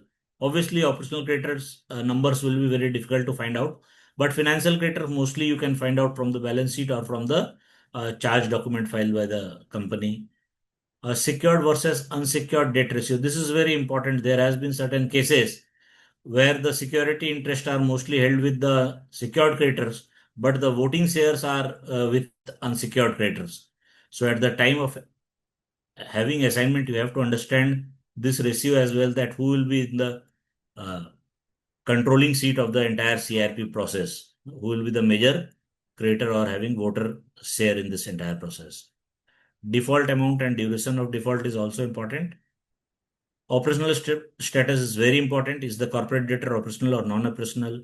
Nature of asset, manufacturing plant, real estate, intangible. Real estate are nowadays a very difficult cases, critical in the sense of lot of litigations and everything. So before accepting any kind of real estate cases, one should be very vigilant and see that whether this case is worth taking or not, because you have to commensurate everything with the fees you are going to receive in this entire process. Any operations likely to continue during the CIRP? If it is likely, then how you will manage that operations? What will be the requirements that need to be seen? And other essential contract licenses required, immediate essential. Like I have dealt with in a case wherein during the CIRP or even during liquidation, there were around equivalent amount of live bank guarantees than the amount of the claims filed by the financial creditors. The claims filed by the financial creditors were to the tune of around, suppose, 5,000 crores, and the outstanding bank guarantees were also to the tune of 4,000 crores, which has not been crystallized, and accordingly they are considered as contingent liability. So while taking acceptance, you have to see that what is the fate of such kind of bank guarantees, whether those bank guarantees can be saved or whether those are going to be invoked, what is the stage of project completion or not. Those were operational bank guarantees. But these are very critical because ultimately everything will depend henceforth upon invocation or crystallization of those bank guarantees. So resolution becomes very difficult.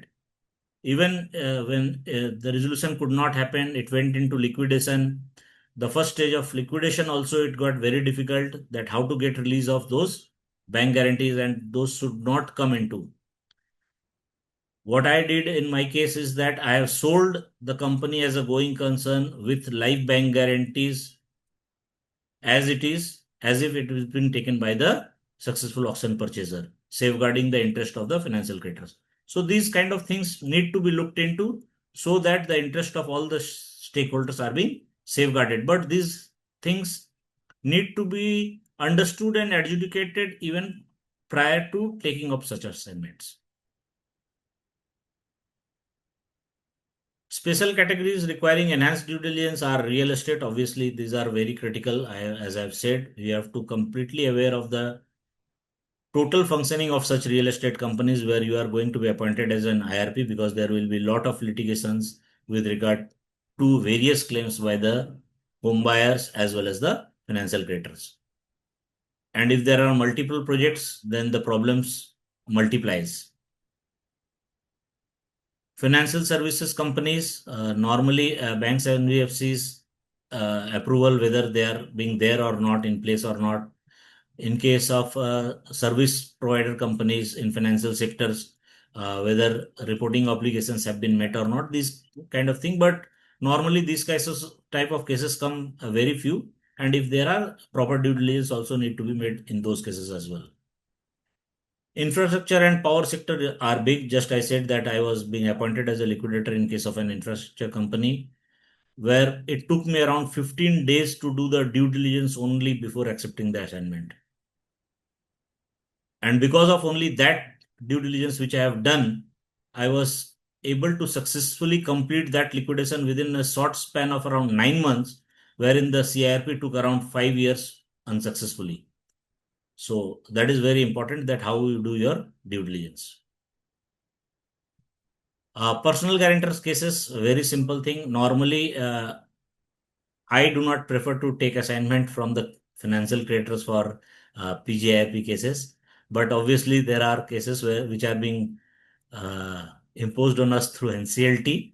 But even after accepting assignment and giving Section 99 report, one should do the complete due diligence with regard to service of notice, invocation of guarantee, and everything which are being required. Because if not, then there may be question upon you how you have done given this recommendation for Section 99 report for admission of the cases. Again, there are legal and compliance risk assessments. So we have to see that whether the corporate debtor is full of litigations or not. Just means I'll say that there was one cases in which I was appointed as a liquidator, full of litigation, that much of litigation that I got fed up, and ultimately I said that, okay, I'll not be able to complete this assignment, and then please forgive me. I cannot continue with this assignment. I asked the SCC members to change the liquidator because that is very tasking. And you have to see that the litigations are in such conditions that you are able to handle the same. Regulatory compliances need to be seen. Fraudulent preferential transaction risk, this also need to be assessed. If not at the pre-admission stage, but at least after admission, within the first month, this aspect of fraudulent and preferential transaction risk must be covered by each and every IP.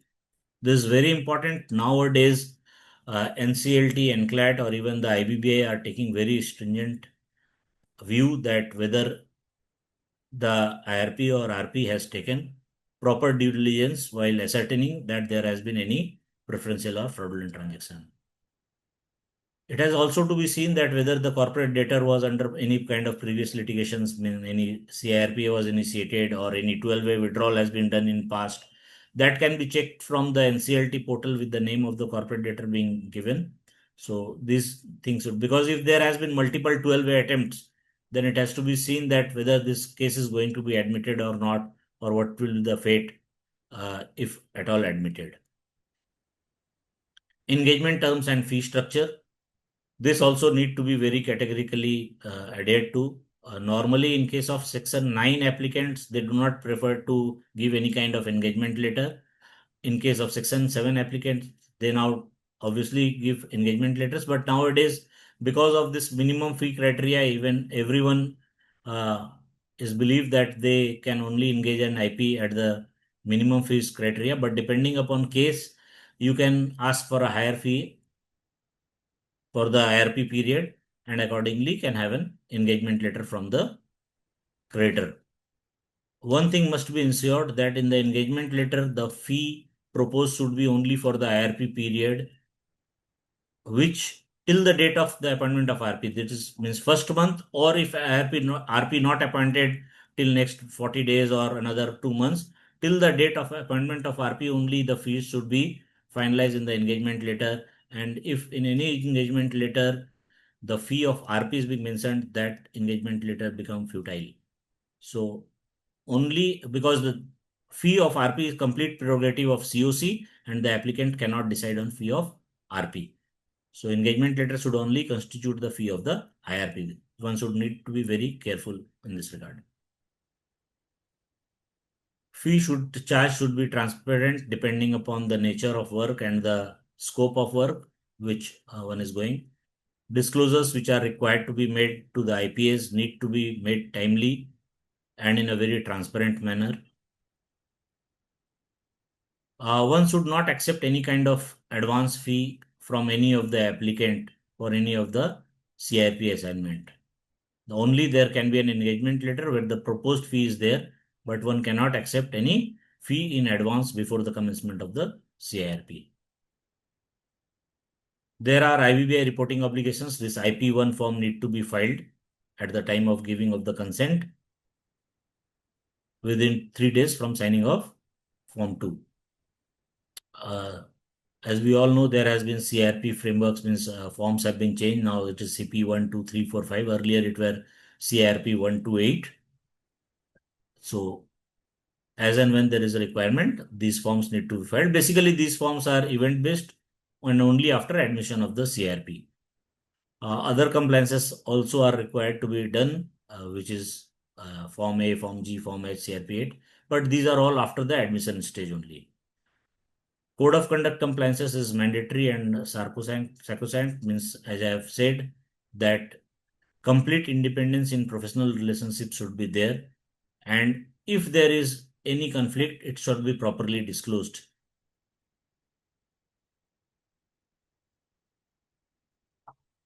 Prohibition on employment of relatives. The IRP should not or RP should not employ any of his relatives for any of the assignment relating to a particular CRP. Just yesterday only we have heard a case where an ED has arrested one of the RPs in a case wherein it was said that he has siphoned a lot of money through his relatives where he has paid money for professional engagements. So these kind of things should be strictly avoided.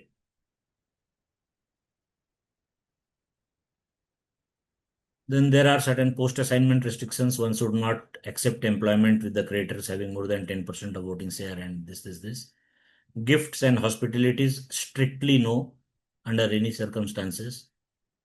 Rather, what we do and we prefer to do is all correspondence through the CD or their erstwhile SBOD should be made through emails and lesser through phone calls. Most of the communication should be through emails only. Preliminary due diligence on corporate data can be done from MCA portal, NCLT websites, IBBI websites, CRISIL default history, media, web search, and all kind of these things. But it should be done properly to have a bird's view over the corporate data. You can also obtain certain information from the applicant, like copy of the application, financial statements, ongoing litigation details. Most of the creators, especially financial creators, do have this kind of information, which you can ask at the time of giving your consent. Red flags to watch for: applicant insisting on pre-appointment free agreement, pressure to accept assignment without proper due diligence, CD with history of multiple failed CIRP, CD involved in criminal investigation, CD with significant operational creator base, home buyer suppliers, high profile CD attracting media, political attention, CD with assets in multiple jurisdictions. These things are basically red flags, and while accepting assignment, one insolvency professional should be very careful. Risk mitigation strategies should be indemnity insurance if possible, depending upon the size and complexity of the assignment one can take. Documentation and record keeping, this is very important. Each and every document should be properly recorded and kept safely. If required, you should have a proper backup mechanism also to have all these documents in your system. Engagement letter should be very clear and having a limitations of liability and everything. Consultation with IPA and peers. If there is any confusion, an IP is free to consult IPA or peers or seniors in the professions with regard to any kind of assignment, which they feel whether to accept it or not. This is very important. Now, decision metrics, one should accept or decline.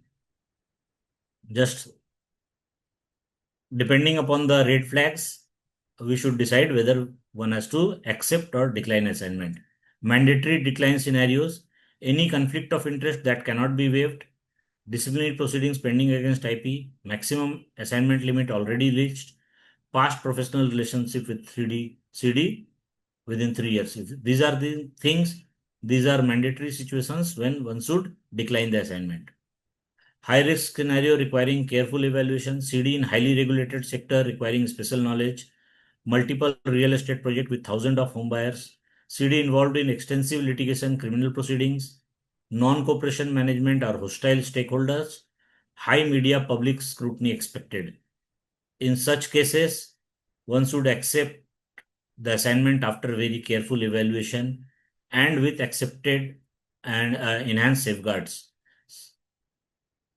Complex assignment, but within IP's capacity, adequate team and resource, high insurance coverage if required to be obtained, and access to sector specialist and legal advisors should be there before accepting any these high risk cases. Now, this is the conclusion. The decision to accept assignment is one of the most critical professional judgments an insolvency professional makes. A thorough due diligence process protects not only the IP from disciplinary action and professional liability, but also upholds the integrity of the insolvency regime. So, independence is sacrosanct. Any doubt about conflict should lead to decline. With this, now I conclude my presentation and request the House if there is any question answers. I'll be happy to answer.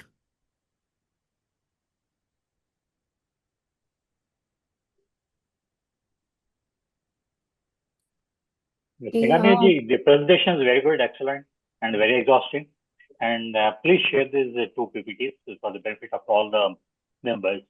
And then you told that in the case of Section 9 applications, the IU's submission or certificate is mandatory. But in the case of workmen and employees, how is that certificate obtained? Right now, it is not mandatory. It is being proposed to be mandatory as per the amendment bill.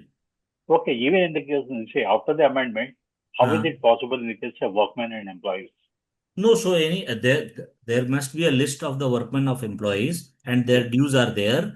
That list can be submitted to IU by the authorized representative of the workmen or the employees. As an authority, that these are the workmen or employee, they have been working in this company for this period.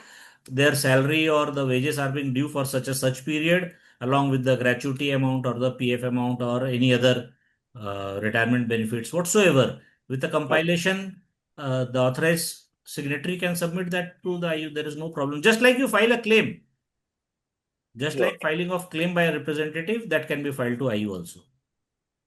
And if an individual employee is having a claim of more than 1 crore, beyond the threshold limit, an individual can also file that claim with the information utility. There is no problem.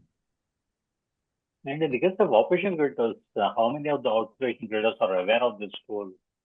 Pardon? Come again. In the case of the operational creditors, many of them may not be aware of this particular rule. Yes, obviously. The thing is that they need to be made aware by the IPs or other professionals that what are their rights and how they can proceed in the insolvency proceedings or what are the remedies available to them. By the time they go to the EU for filing their claim, the CD may raise some dispute fraudulently. So the thing is that the moment before giving Section 8 notice, I'll rather suggest even before giving Section 8 notice, one should file and claim before the IU. Yes. That is the best part, because after you give Section 8 notice, then and you have preceded that with an information utility notice, and if thereafter the CD raises dispute with the IU, that becomes invalid, na? Yes. So that we can always suggest to an operational creditor that first file a claim before the IU, then issue Section 8 notice, and thereafter Section 9 application. To practically, I heard of one case where the CD fraudulently raised some dispute and avoided the CIRP. No, means after issue of Section 8 notice or prior to that? No, prior to that. Prior to that, that cannot help, sir. I understand what you are saying, but if you see pre-21-22 era, the CDs were not that much of smart, means they were not smarter, and normally they didn't use this kind of tactics. But nowadays, wherein there is an intent that they don't want to pay any of the operational creditor, they use this tactic and issue a mail regarding dispute, so that if later on the OC takes it into CIRP, they can defend themselves. Sir, there is a question in the chat box. Okay, ma'am, just I need to see. What can be done if IRP is appointed by Honorable NCLT in Section 9 application with a direction to the applicant to deposit certain sum to the fund CIRP cost of the RP? However, applicant OC has not paid the same and has not filed the claim. Uh, my suggestion under such situation will be file a contempt application before the NCLT after giving proper opportunity to the applicant for paying such money. You should at least issue 2-3 mails, one registered letter for making the payment as directed by the Honorable NCLT. And in case thereafter even that OC fails to submit, you can file an application of contempt before the NCLT and also ask if no such amount is being paid and there are no other financial creditor, it will be very difficult to run the show and can also request for closure of the CIRP. Any other This is a question? practical difficulty, I understand, and in case of most of the Section 9 applications, this has been found. Especially where there are no FC, only OC cases are very difficult to handle. It becomes difficult for all the IPs to handle such cases. Sir, I request you to share some of your experience which can help us as an RP, which you faced and you want us to be careful about. Like this presentation, what I have given with regard to the checklist, this is quite exhaustive, and I'll share this also. You can share among your members. If this be followed, lot of problems can be solved. Majority of the problems can be solved. But obviously, the legal things which are coming on case-to-case basis has to be handled accordingly. But as a precautionary measure, these things need to be taken care at the very first stage. And if there is any specific query, I can share my experience also.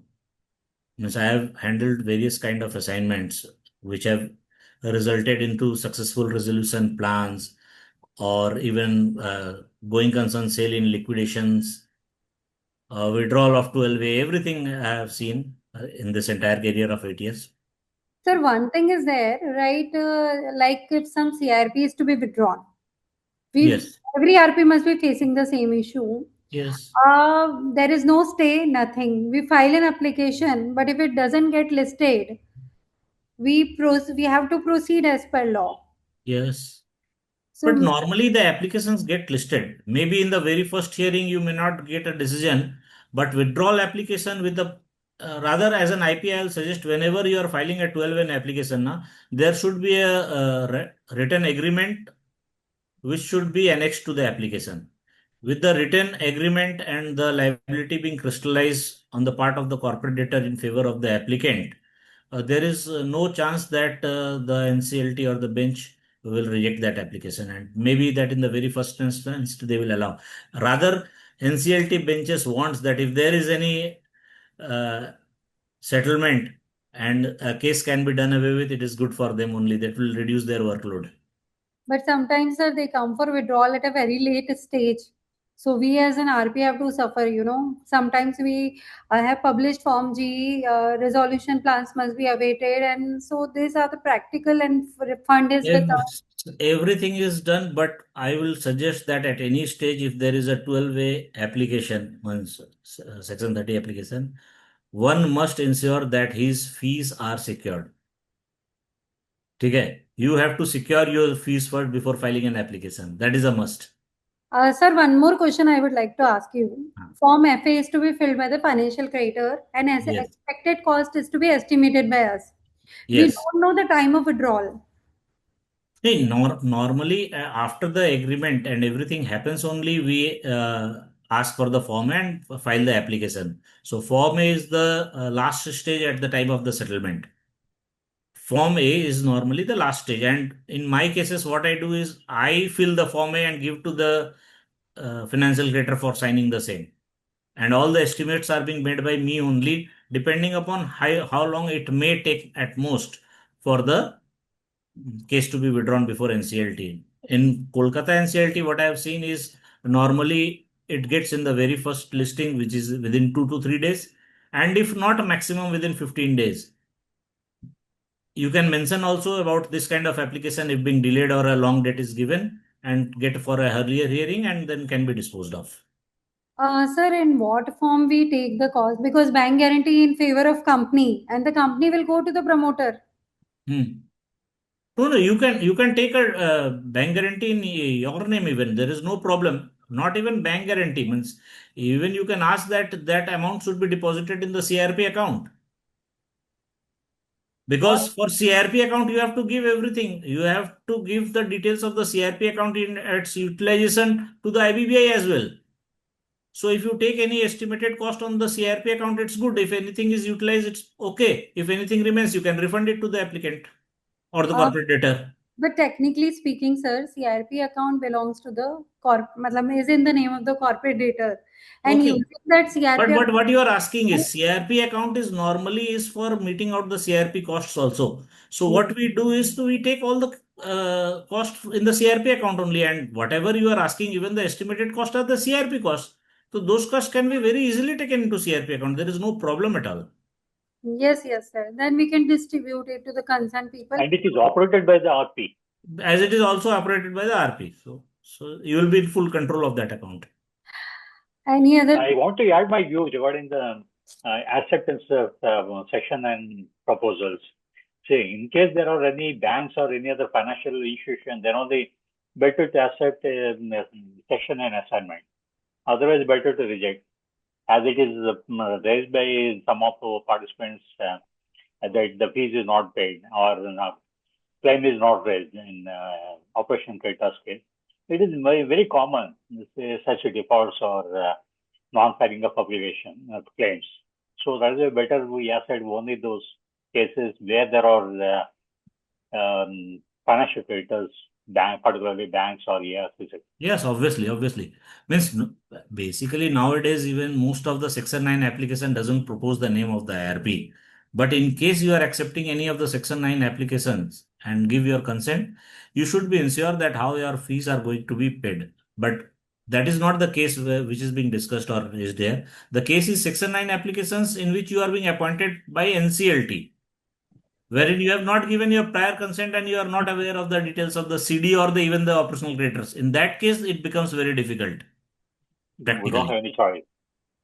There is one question: if the CA firm where the IP is a partner does concurrent audit or SBA of an FC, can the IP partner accept cases as RP for the IRP for the same FC? No. If the same FC is the applicant, yes, you can take, provided the fees received from such FC by the RP should not exceed 10% of the gross revenue of the firm. If it is, still you can accept, but there need to be a proper disclosure made.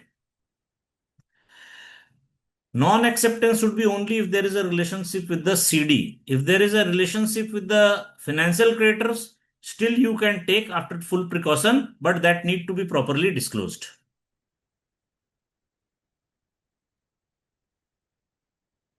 Any other questions? Kinaji, I got one small suggestion.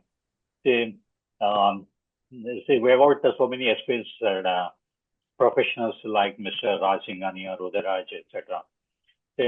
I request such experienced senior members to share their experiences in some of the webinars, which will be useful to the fraternity. Sir, basically, what kind of experience are you expecting? I don't know. But one should be very vigilant. And first of all, I must say to each and every professional here that accepting an IBC assignment is a full-time job. Whether you as a practicing chartered accountant or a company secretary or a cost accountant, if you are thinking that simultaneously you can take up both the things together, it is very difficult. You have to leave all your assignment aside, means whether it is related to chartered accountancy or company secretaryship or ICMA, because this is a full-time job and you have to focus. Like institute has given us a IPA or the IBB has given a threshold that we can accept up to 10 assignment. But personally, as I said, I will never accept more than 3 assignment at a time. It is very time consuming and you have to be fully diligent about all that what is happening surrounding this CIRP. Unless you are able to do so, you will not be able to do justice with your assignment, and ultimately you will make certain mistakes which are not curable, and ultimately IBBI से प्रेम पत्र आ जाएगा. Sir, मैं बता रहा हूँ. Particularly with going concern. I am practically saying now the insolvency professionals are at the receiving end. Means just like a stone's throw, everyone is filing a complaint before the IBBI. The email ID of the chairman IBBI is readily available. It is nothing. They just write a two-line mail to IBBI chairman. Thus, in this assignment, Mr. This is appointed and he has not done his work properly and we are deprived of. Even that will initiate some proceedings and you will be sent with plethora of questions which you need to answer. So you have to be very cautious. Okay, sir. Thank you so much for your checklist and guiding all of the insolvency professionals. As sir already told that he will be sharing checklist with us. Both So both the PPTs and the checklist also. thank you in advance from all the IP community. Now Thank I you. request Sanjeev Singh for vote of thanks.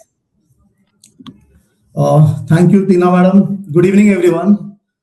Ms. Kiran Sharma and Mr. Raj Singhania, on behalf of the IPNet team, I extend our heartfelt gratitude to you for your kind, invaluable contribution as a speaker. Your insights have greatly enriched today's session and inspired all of us. As a token of appreciation, we are delighted to present you with a digital memento now. We also assure you that the physical memento will be sent to your office address at the earliest. Thank you once again for your gracious presence and valuable time. Let me just present the memento. Can I present the memento, Tina Madam? Can you make me co-host? Yes, you can share it now, I believe.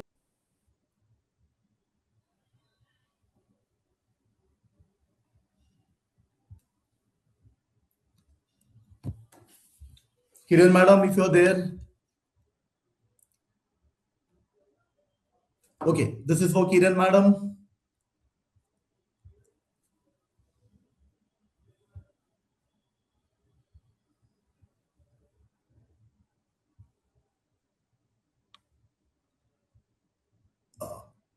Just a second. Just a second.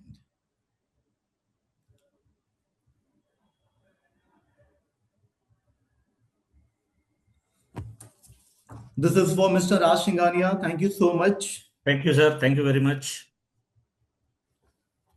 This one is for Ms. Tina. On behalf of the IPNet team, I extend our heartfelt gratitude to you for your invaluable contribution as a moderator. You have performed your role wonderfully and ensured the entire session was engaging and insightful. As a token of appreciation, we are delighted to present you with a digital memento now. We also assure you that the physical memento will be sent to your office address at the earliest. Thank you once again to all of you. Thank you so much. Thank you, everyone. And thanks to Ashish sir in absentia. I don't know, he was not able to make to this particular webinar today, but I'm really grateful to him. Just pay my regards to him. Thank you. Sure. I would like, I would like to conclude with a vote of thanks. So it is my honor to deliver the vote of thanks on behalf of the organization committee and all members of IPNet. As we come to the close of this inspiring and enriching webinar, I would like to express our deepest gratitude to all who have made it possible. Once again, Ms. Kiran Sharma and Mr. Anand Singhania and Ms. Tina Saraswat, thank you so much. A special note of appreciation to Mr. Ashish Makhija, President of IPNet. Your leadership and dedication continue to guide our community forward. Thank you. Thank you once again, Ms. Namrata, our anchor. Your warmth, grace, and professionalism have truly elevated the session. We are deeply grateful to the transition team and all our technical support staff for ensuring that everything from sound, visuals to connectivity worked flawlessly behind the scenes. To every participant here, your engagement, your questions, and presence have given life and energy to this webinar. Your involvement is what makes IPNet's mission meaningful.